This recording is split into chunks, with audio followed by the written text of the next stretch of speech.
सभी को नमस्कार। आज एक विशेष समस्या को लेकर आपके सामने उपस्थित हुआ हूं। विशेष समस्या यह है, क्या शादी से पूर्व दोनों पक्षकारों की, पति और पत्नी या होने वाले पति और पत्नी की काउंसलिंग जरूरी है? ज्यादातर समाज में यह प्रचलित है कि जब शादी ही नहीं हुई तो काउंसलिंग की क्या जरूरत है।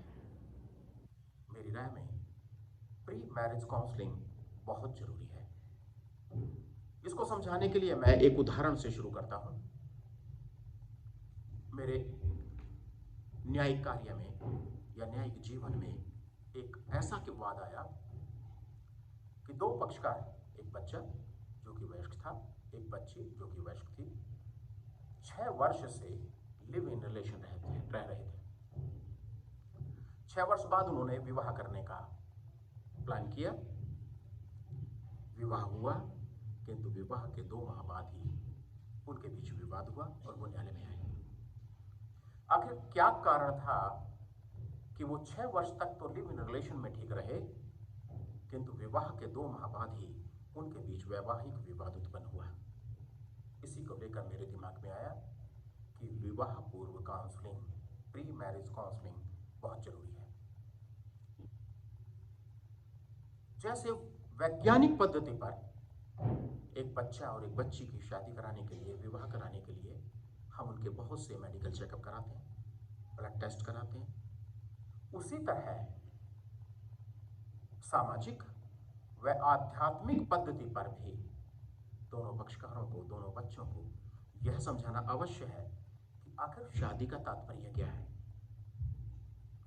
शादी के बाद में क्या क्या व्यक्तिगत, वैवाहिक, पारिवारिक व सामाजिक दायित्व व कृत्य उनके उत्पन्न होते हैं।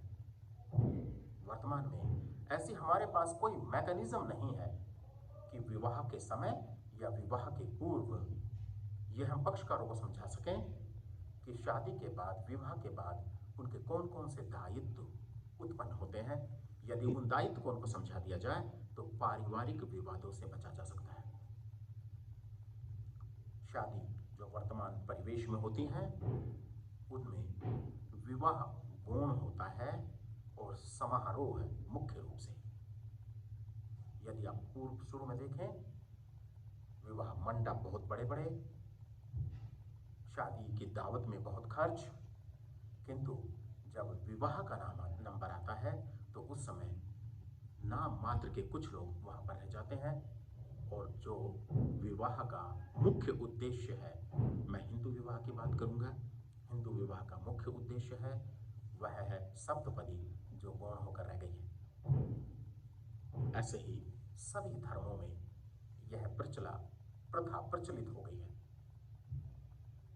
पंडित का भी ध्यान भूदान, गोदान व कन्यादान पर है, सप्तपदी पर ध्यान नहीं है। सप्तपदी में पुराने जमाने में वो सब बातें बताई जाया करती थी जो वैवाहिक जीवन में बहुत आवश्यक थी। उनसे वैवाहिक विवाद उत्पन्न नहीं होते थे तथा इन सबको हमने, व पंडितों ने, मौलवी ने, गिरजाघर में बाकी जैसे ईसाइयों की शादी होती है वहां पर हमने इनको गौण कर लिया है। पक्षकारों को हम बता ही नहीं पाते कि विवाह के उपरांत उनका दायित्व क्या है, उनके कृत्य क्या है, रेस्पॉन्सिबिलिटीज क्या है। इन सब के लिए मैं आपसे निवेदन करूंगा कि विवाह पूर्व काउंसलिंग अवश्य कराइए तथा शादी का जो हमारा तरीका है